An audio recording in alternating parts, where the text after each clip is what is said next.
头来泰国，看起来亲像困裤顶头是有印象的图样，这是泰国的大长裤。过去主要拢是观光客买来做伴手，毋过这阵啊，因为真侪网络名人拢在安尼穿，真侪少年家就对流行，感觉讲穿了真拍，嘛带动商机卖甲呛滚。亲像困裤共款印象大的裤，世界拢看得到。像是泰国象征性的代表动物，原本就外国游客会买来做纪念，或者是做伴手礼。毋过穿裤穿起来舒适轻薄，而且透气通风，真适合泰国安尼热带都市。最近有200万买种埃及网红带动之下，真做少年人一定爱买流行穿插。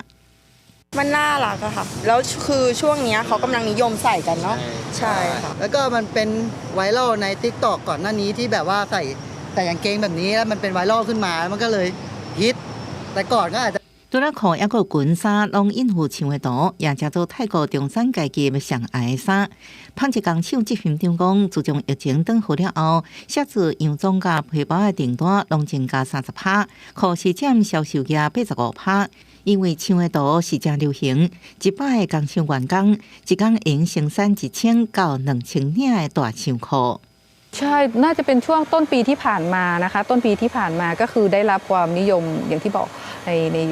ในของไทย ทั้งวัยรุ่นทั้งเด็กเนาะ ก็จะตามหากางเกงช้างกัน เพราะฉะนั้นเขาก็เลยแบบ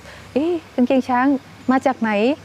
ผลิตจากไหน ทำไมถึงฮิต เขาก็เริ่มหาตามหา แล้วก็ค้นใน Google